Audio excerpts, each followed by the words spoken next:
In the wake of the shooting at a Walmart in Texas, President Trump will visit the community of El Paso on Wednesday, where he may not be welcome. Local politicians have spoken out against the president's upcoming trip, saying the president should not visit their state.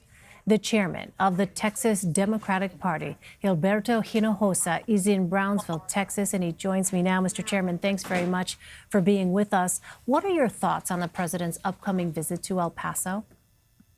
Well, I agree with what some of our leaders in El Paso stated, Congresswoman Veronica Escobar and also former Congressman Beto O'Rourke, that it would be highly inappropriate for him to come to El Paso. A lot of the rhetoric that he's been engaged in the last few weeks and for a long time, for months and even years, that is anti-immigrant and that has tended to incite or is intended to incite people towards violence is something that I think has contributed to what you saw happen, this horrendous mass shooting that we saw in El Paso. So we don't want him there. We don't want him in Texas, and particularly in border areas, when this is his attitude that he's never apologized for. He's never made amends to the Latino community of all the racist statements that he's made against Latinos since day one. And I think he needs to stay away. We need time to heal, and he's not going to help us heal. Well, in a statement on Sunday, you criticized Texas Governor Greg Abbott and Senator John Cornyn for their responses to the shooting. What would you like to see from Republicans in your state? Well, one is they need to disavow this hateful rhetoric that is coming from the President of the United States. They need to state clearly that this is inappropriate.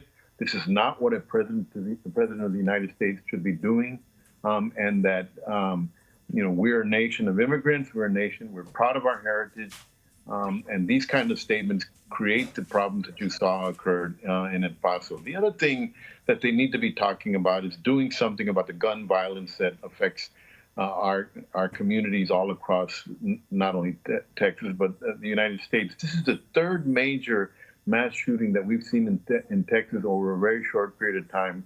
You saw one in the Santa Fe High School close to Galveston not too long ago. You saw the shootings in the church, the Baptist church, where many, many innocent lives were taken by a mass shooter. All these people have been had access to these automatic weapons, these weapons of destruction that are designed for wartime, not to be used among a civilian population. They're refusing to take even basic action to try to ensure that these weapons are not available to people on an everyday basis as they are today. They listen to the NRA and they listen to no one else.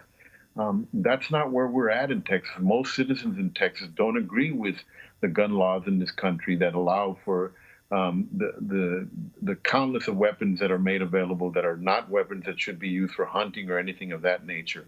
Our leadership in Texas, among the Republicans that run this state, Greg Abbott, Dan Patrick, and Senator Cornyn, has not had the courage to do what needs to be done to stop this gun violence.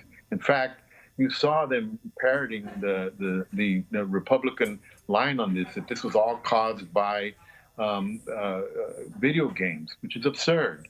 Video games don't get people to go out there and shoot 22 people and kill them, plus many countless others that were harmed as a result of that. Until they start taking some direct action to curb the gun violence in this state, we're going to continue to see these mass shootings, and people will not feel safe when they're out in the public. They're not going to be comfortable or feel that their children are safe in schools or even in churches, for that matter. They're not willing to do that, and I think there's time that we change the leadership in the state and bring in people who really care to ensure that Texans are protected. But what about specifics here, though? Are there policy proposals that you would like to see? Well, there's a lot of, I think, we've taken the position that assault weapons do not have any business being made available to the public. These are not weapons that are designed for hunting. These are weapons that cause these mass killings that you've seen all across the United States. We'd like to see that banned. During the period of time that they were banned in the United States, you saw these mass shootings go down dramatically during that time. We want to make sure that there's background checks. We want to make sure that that these weapons are not available to people who don't have the ability to know what they're doing, whether they have issues with respect to former law enforcement problems with the law or problems with mental health issues out there as well.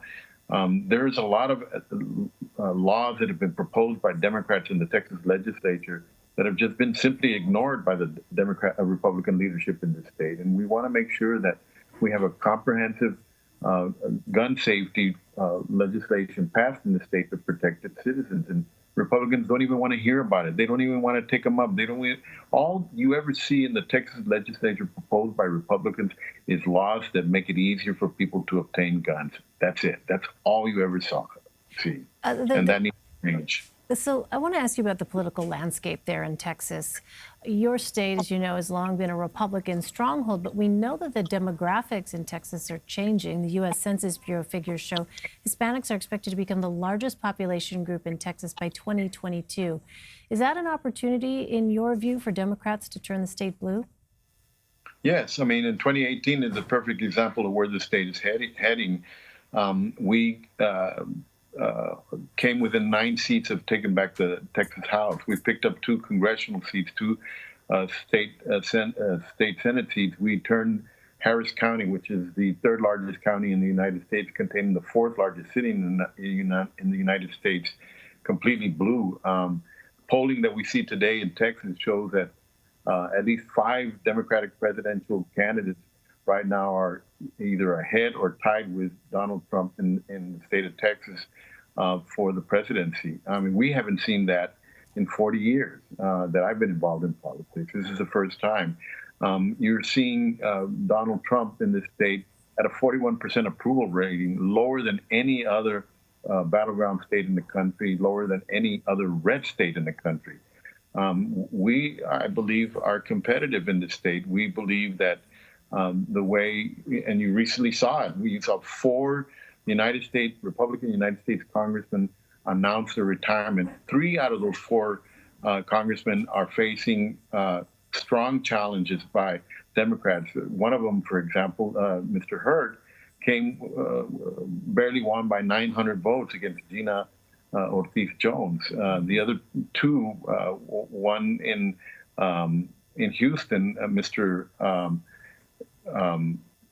Olson barely was able to beat one of our candidates, Shri Kumari, who came within 5 points. Mr. Marchand had a candidate that had no money whatsoever come within 3 points of him. All of these candidates today have strong candidates that have announced against them, and we felt confident that we were going to win all 3 of them. They left not for any other reason, but they knew that they were not going to be able to win.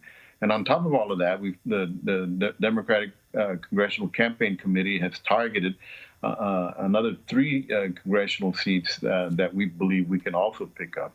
And like I mentioned earlier, we believe that we're going to take back the Texas House and be able to have a Democratic speaker in Texas. That's something that we haven't seen in 35 years.